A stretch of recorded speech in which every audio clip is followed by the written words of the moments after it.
Welcome to the Focus on Why podcast. I'm Amy Rowlandson and I ask my guests one simple question. Why? Focusing on the importance of why, I share with you the relatable, uplifting and inspiring conversations I have with people from all walks of life. This podcast will encourage you to focus on your why to enable and empower you to achieve the success you desire. Have a purpose, have a plan, focus on why. Before we start, I would like to draw your attention to what I can offer you as a master coach. I can help you to focus on your why with clarity, uniting your passion with your purpose with a plan to create the life you truly desire. Book a free 20-minute coaching call right now via calendly.com/Amy Rowlandson/call, and we can take it from there. Today on Focus on Why, I am joined by the one and only Gary Hosey. Welcome, Gary. How are you? I am super excited to be with you today, Amy. Thank you. Why is that then? What are you excited about?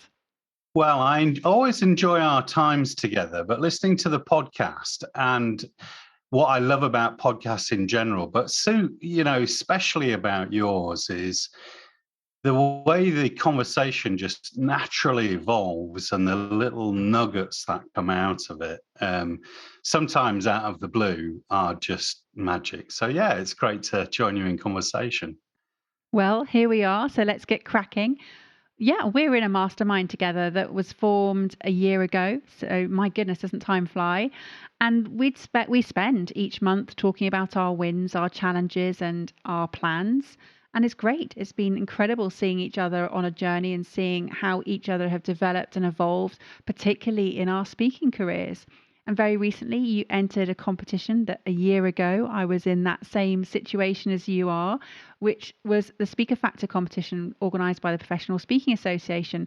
So how did it go, Gary? Well, it was really very interesting. A year ago, if somebody asked me, you're going to enter a speaking competition, and I think it probably came up in our mastermind group, I probably said, well, maybe, thinking never in a million years. And then when I decided to kind of go for it, it's been quite a journey. And getting through the regional heat was a major success for me. That really gave me some confidence that I'm putting a talk together that is credible, and that making it to the finals was just immense. I was super chuffed at that. And then just the whole experience of practicing a talk to be delivered at a professional level, which is, of course, what we do in our day-to-day role in what we do. But when you're speaking in front of speakers, professional speakers, it kind of puts you up there again. So I think I got the most out of the kind of preparation and practice element. I mean, the final itself just goes super fast. You're over in a blink and you barely remember a word you've said. But I got everything over that I wanted to get over. And I was super, super pleased to be part of the whole process. Yeah, well done you. It's fantastic watching all of you to compete, but also just share the knowledge that you have. And that's where we are today. We get an opportunity to hear more about your knowledge and about what you do and why you do it, Gary. So delighted to have you here, and well done for stepping up into that forum, because I know how intense it is, having done it a year ago. So let's talk about what you're doing right now. So I run a company called EI Company, and we're focused on emotional intelligence, on supporting behaviour with leaders and developing their behaviour and performance around how they show up with emotional intelligence, and using that in their everyday world, whether that's in how they work in their senior team, or how they show up as an individual leader in an organisation. And I've been doing that for over 20 years now. And the other element of what we do is to certify practitioners, coaches, L&D specialists, HR practitioners in using the EQI psychometric measure if they want to use emotional intelligence in their own work. We've certified over 150 individuals over the last 10 years. So that's a kind of secret joy of mine, that working with other like-minded professionals who want to get going with that and make it a specialism. And on the back of those two pieces of work, I've started my book, EQ Influence, Leadership Behaviour That Brings Extraordinary Results. So, yeah, there's quite a lot going on, really. That's incredible. I love the whole concept of how you show up in your office with your emotional intelligence. I love how the support that you're giving to leaders is only going to make for better workforces, for better working environments. What surprises you about the emotional intelligence when you're working with people? Well, I think, speaking out of my own journey with emotional intelligence, I think one of the big surprises and one of the big takeaways for me is how unpracticed we are at it.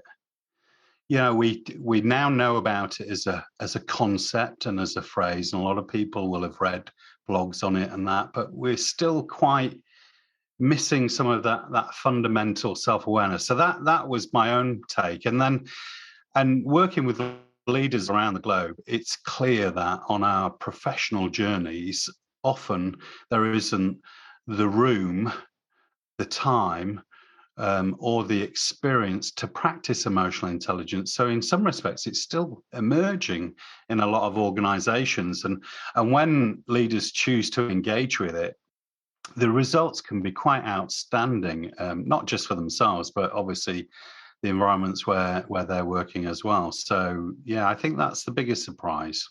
And you say that you're choosing to engage or you're choosing to use it, and also that it's a case of you don't always have the time or the room or the experience to practice it.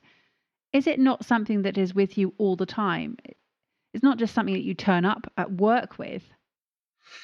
That's brilliant, Amy. I completely agree. Really, at our most fundamental, we are emotional beings. When I say not the time to practice it, we haven't really created the room to practice our innate humanness. What's going on for me? What influences does that have on my behavior, and how does that impact others? And I find that people are often working in what I call after awareness. In other words, when a situation has occurred, we get some feedback about how we were showing up, and we look back and we're aware after a situation. And really, emotional intelligence puts us very much in the moment or even before it as we practice it.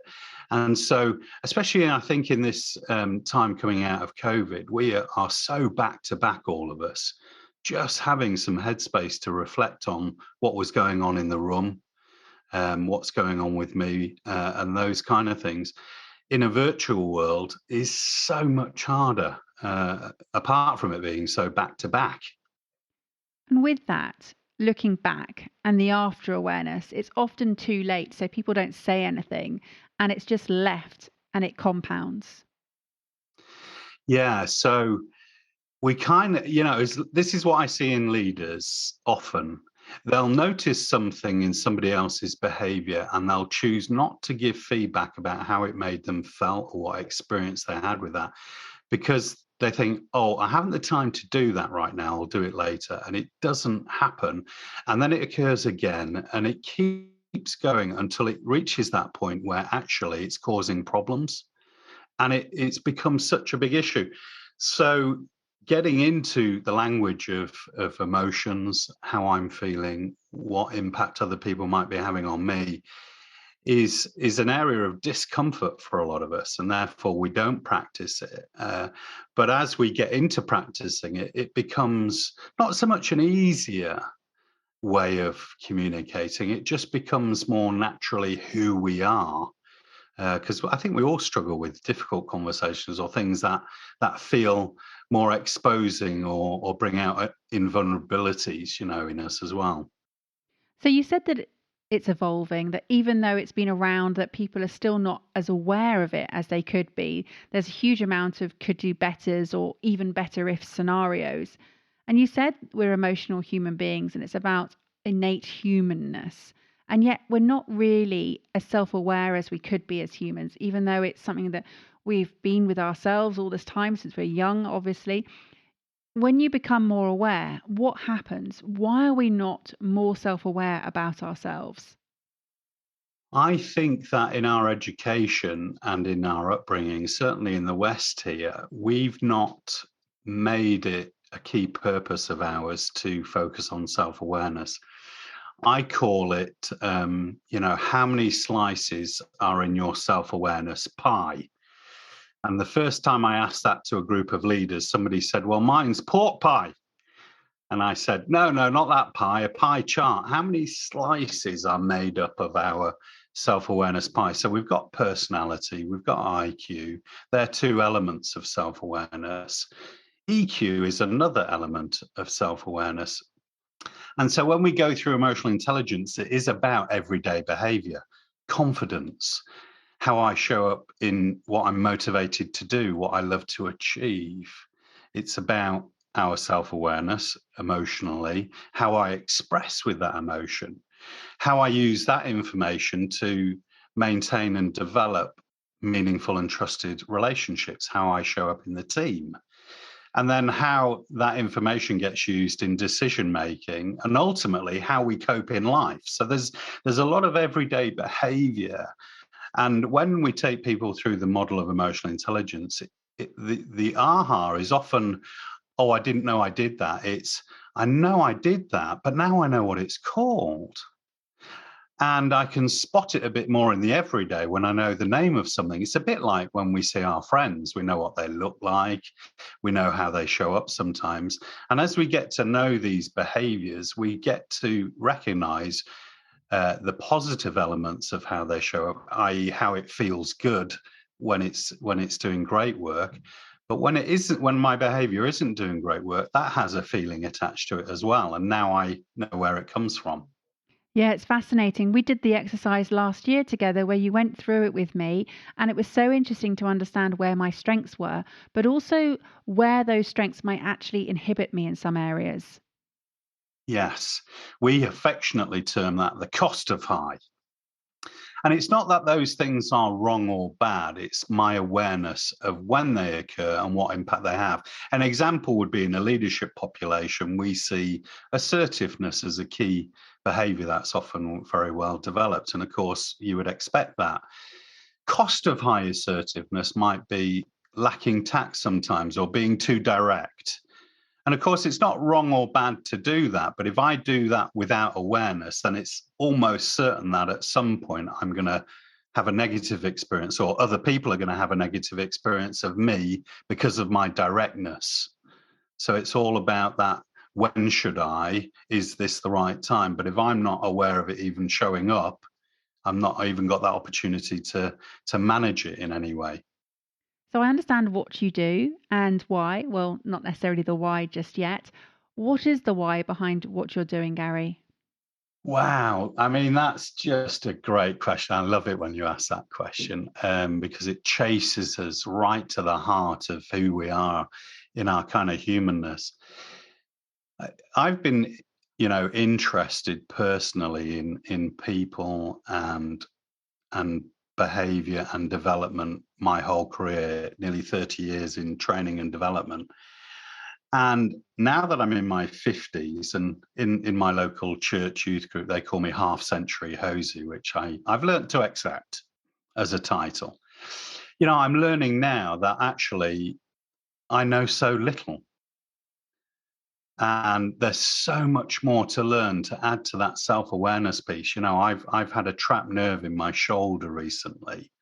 And so I've been learning about my physiological makeup. Where is the knot come from? Which muscle is it in? How do I undo that knot? And so it's another element of self-awareness. So that whole human experience for me is where the heart of it. And really, truly, it's enriched my own journey in life, working with others in developing their emotional intelligence. So vicariously, I've had my own personal and professional journey alongside everyone that I've worked with. So I think the heart of it is working with people. And when did you point yourself into this direction? Did it evolve or were you very intentional with it? I was reading about it in the sort of late 90s. It was quite early. I was an early adopter, I guess you would describe it as. And a client that we were working with in a previous organization I worked in asked us to do an introduction to emotional intelligence, which of course we dutifully did. And it got kind of middle of the road feedback. And I said to the organization, I said, I think this is an emerging capability that is going to be very big. And I think it would be useful to make it a capability of ours. So I became a certified practitioner in the EQI 2.0 assessments. And I went on my own personal journey with emotional intelligence with a global organization to develop a level of foundation for myself as we started to then develop programs for others. So yeah, it's been a 20-year journey personally. Is it your purpose? Is it your why? Or are there other elements that fold into this? I think it is very much my why, my calling. I have a core value around serving and serving others. And when it comes to behavior, if somebody wants to have a conversation about um, any element of developing themselves, but certainly around emotional intelligence, and I never tire about sitting down and chatting that through with an individual, a team, or an organization. So it is very much my why. I love that. And you mentioned right at the beginning that by certifying your coaches, you have that as a secret joy of yours. Yes. What other secret joys do you have? Oh, good question. Um, Other secret joys, I think I love that time when I'm working with a leader and the stuff that we're working through starts to appear in their language. Not that it's my words, because it generally isn't my words, but I can see that the awareness and the impact that emotional intelligence has had has landed, and they then become advocates of developing this in others. And of course, for leaders that are working with people that might be emerging into leadership or in developing individuals, that's our biggest privilege, really, isn't it? To be able to grow people beyond where they think they're at. And emotional intelligence influences so many areas of life. I'm working with a complex change director at the moment, and he actually has steered the learning towards his home and social life and how he's showing up with his kids, because work is working well, and he feels like his practice needs to be in his home life, and that again is a joy too.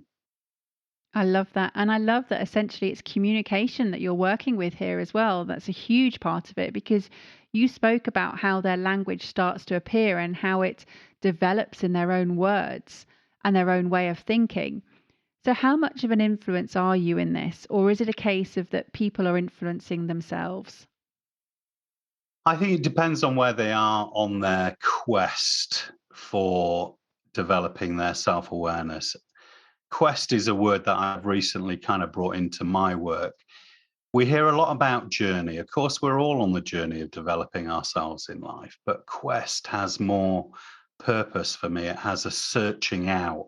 It's like, we're being a bit Indiana Jones. We're looking for the Holy Grail.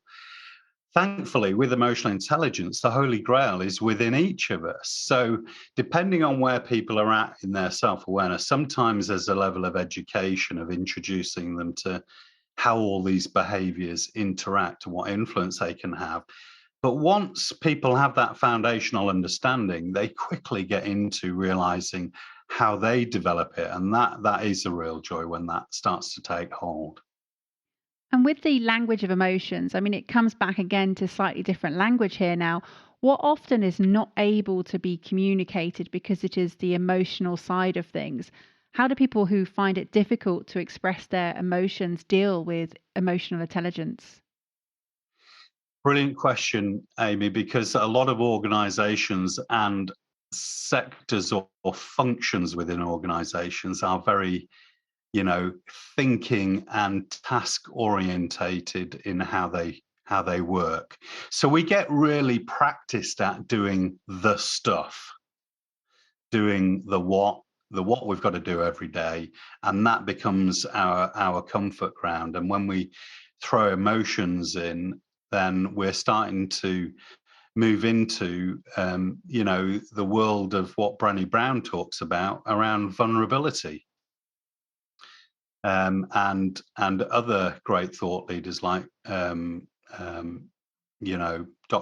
Reuven Baron, Steve Stein, and others, and people like the works of Patrick Lencioni with the 5 dysfunctions of a team. His foundational element is trust. And what separates his definition of trust from others is practicing vulnerability. Now, when we talk about vulnerability, it means that I would share with you, I can't do that, Amy. Can you help me, please?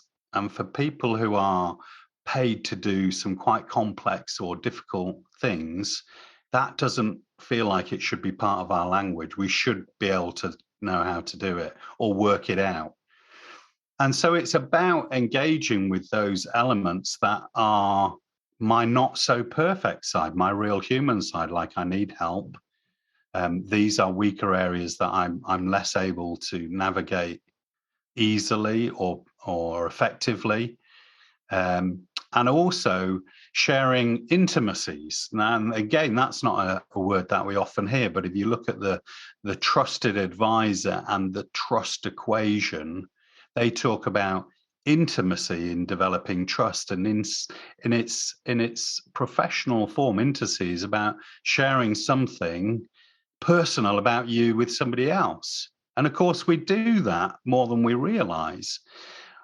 Emotional intelligence just takes it on to another level in, as you said, being able to open up that conversation and that communication to explore it at a deeper level. So to go back to your question, sorry, a bit of a long way around to it, how do people that might be less practiced at it do it?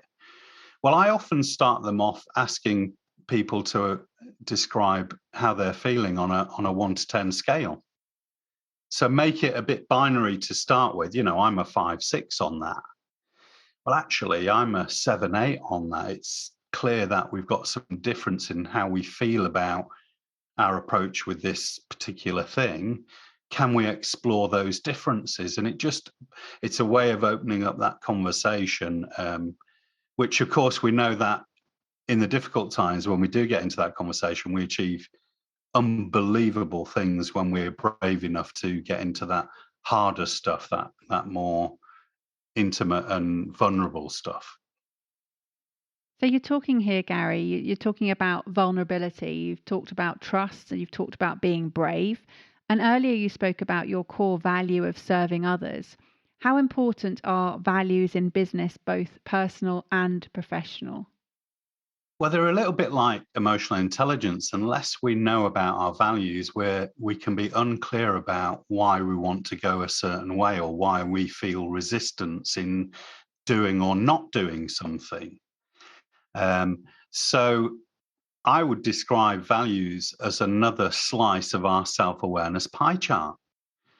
And the more clarity that we get with purpose and values, I think the more we're able to navigate the direction that we might want to go in, and what brings out our real purpose and joy in what we want to do.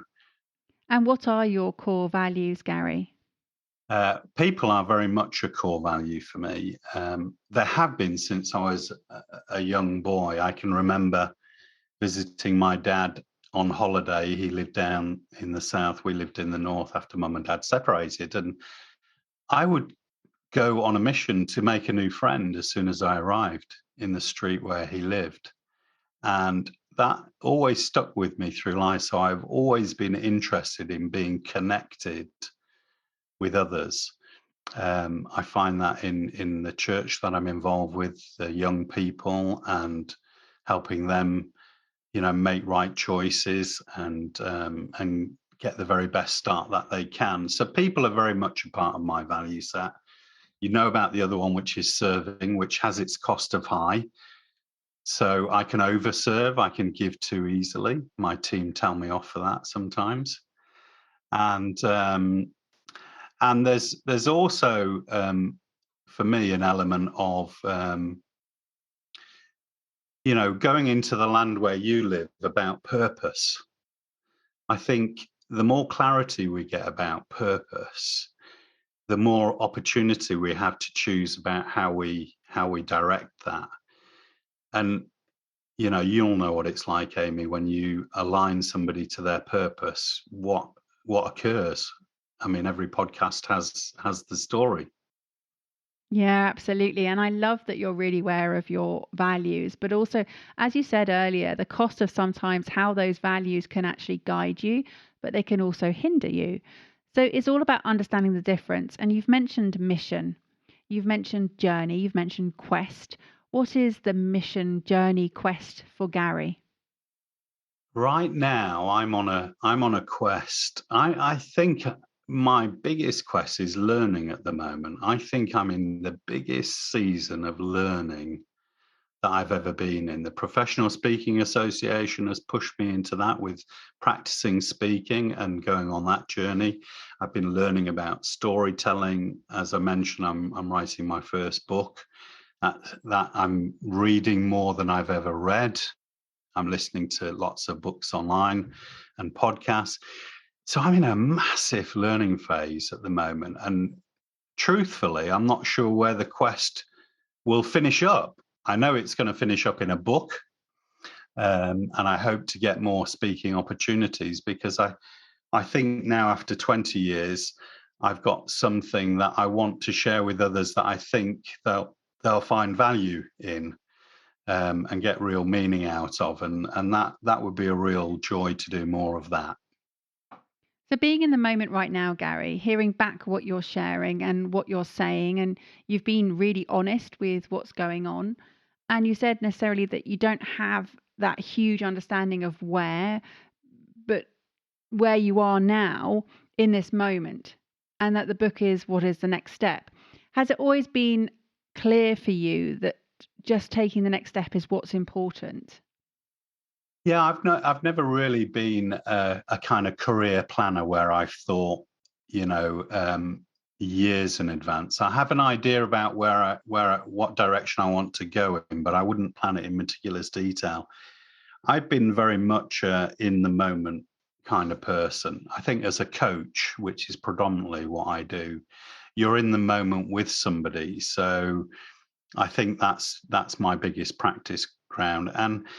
And over the last 5 or 10 years, that's been a massive learning for me that actually the present has so much to offer. Um, a crazy little aside, Amy, in my office here, we've got a plate glass window, and just to the left of me, I asked because we're in a shared managed office, I asked if I could put a bird feeder up in the on the balcony, and they said, "Yeah, that's fine, don't mind that." Because I love to see nature in its natural place, and even though we're on an industrial park, I thought, right, we'll stick a bird feeder up. There'll be birds here, and it did take them a few weeks to find it, but when they did, it was a moment of joy that I'd be coaching somebody virtually anywhere in the world, to be fair. And just out of the corner of my eye, or as I was sort of thinking about something, or they share something, I would just have a momentary picture of beauty, and I would get that little heart skip of joy. And it's only a very simple thing, but moments have that. And when we're going at 120 miles an hour, as often we are, and I think even more so in this virtual context, it's so easy to be tuned out of those momentary joys and those momentary emotional experiences that not only enrich us, but help us, navigate some stressful times, really complex and difficult times, whether that's something we're going through or others are going through that we can help them with. It's easy to be just almost pushed along by the momentum of life. So I think in the moment for me has been a big learning in the last 5 years. Gosh, there are so many phrases there that I just loved.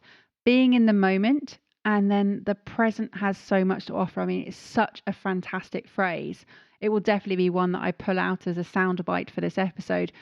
But the moment of joy and being pushed by that momentum, I recognized that that was something that I was aware of, that I was on autopilot. And I realized that you can drift and you can be just pushed along by what's around you because life is just so busy and you can get caught up in that. So, how do you focus on your why? I think it goes back to one of the things that we started with, and that's having a quest around self-awareness. Um, when I first started with this area around emotional intelligence and coaching 20 years ago, I would say that my self-awareness pie chart only had probably less than half a dozen slices. Now I'm convinced there's almost an infinite number that we could continue to add to that. And one of the slices for me is mindfulness, which I advocate people practice alongside building their emotional self awareness, because it's about not so much quietening what the noise that's going on inside, because we're always saying something to ourselves, we're always, thinking about multiple things going on. But having that awareness to just filter it out momentarily, and using breathing to bring us into the present moment just helps clear some of that incoherence that can be going on for us inside and bring a bit of clarity, not so much to come up with an answer, but just, many of us use the phrase human being. Well, I call it being human, so that we can be more human now. And as we practice that being more human now, it means that we show up more authentically more often. And that not only invites others to do that, it gives them permission to do that because you're demonstrating that kind of behavior. So that element of mindfulness and being present is very much key for me. I love that. And now that you're aware of being more human, you can't unsee that. You can't undo that. You can't unfear it or unfeel it. So, what does being human mean for you? Um, I would describe it in a little anecdotal story that I use in some of my talks. It's a bit like being on a train. I love to travel to London because I love just the atmosphere and the energy I get from being in a bustling city. Living in the northeast in quite a rural environment, that for me is an energizer. But when I'm on the train, I'm often doing stuff. I'm preparing for what might be coming up. I've got emails to do. And when you look down the train where you're going, in your peripheral vision, you just see a blur of what's going by. I like to take the moment, or I love those moments when you're coming home after a busy day, you're a bit tired, and you just turn and you look out the window. And it overwhelms me the beauty of our countryside. And there might be an amazing country scene, or the sun setting, or you're whizzing through some village or town somewhere and you're seeing life in a momentary freeze frame. And that for me is about, capturing those moments. So instead of just seeing the blur of life, we turn to be part of it.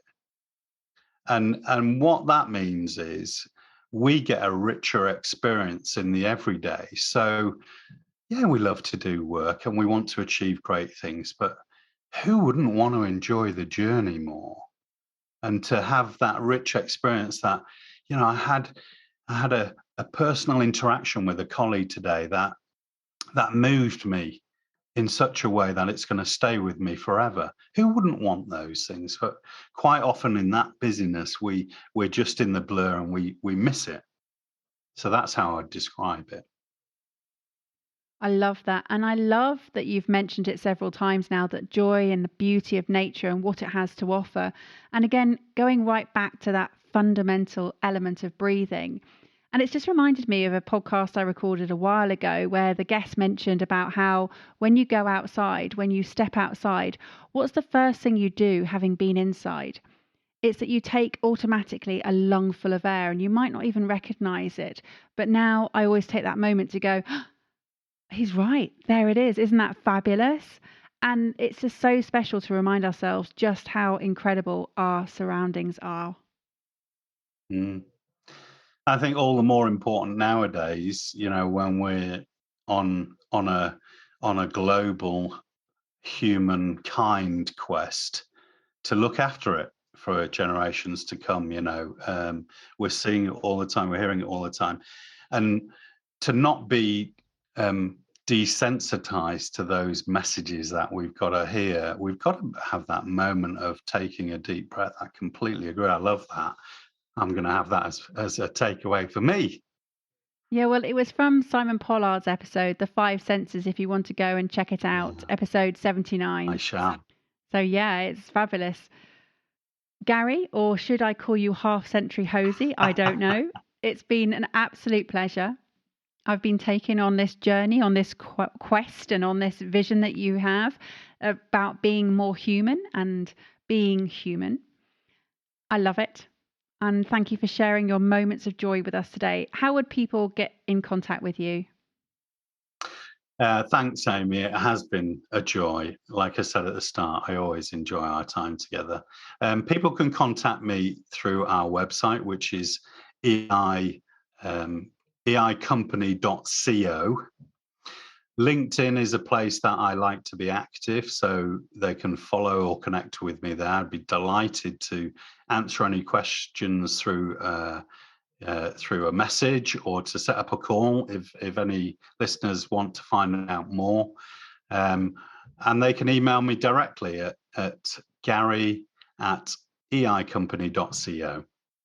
Perfect. Well, they'll all go into the show notes so people will be able to find you easily, especially if they're out and about enjoying all the beautiful surroundings, having a walk maybe while they're listening to this episode. So, Gary, as I said, thank you. It's always a pleasure being in your company. How would you like to close out the episode today? I think fundamentally what we've talked about is building our humanness, and the key element for me in my learning season that I'm in is about self-awareness. So I'd encourage anyone that is on their own quest and journey with that to go deeper. Where can you go deeper? And for those that might have been listening and recognizing, actually, I haven't had as much time for that than I'd like, then I know your work, Amy, will take them on that quest with enhancing self-awareness, and I'd be delighted to answer any questions for anyone that might have that support. Um, and the other thing I would suggest is join a PSA evening.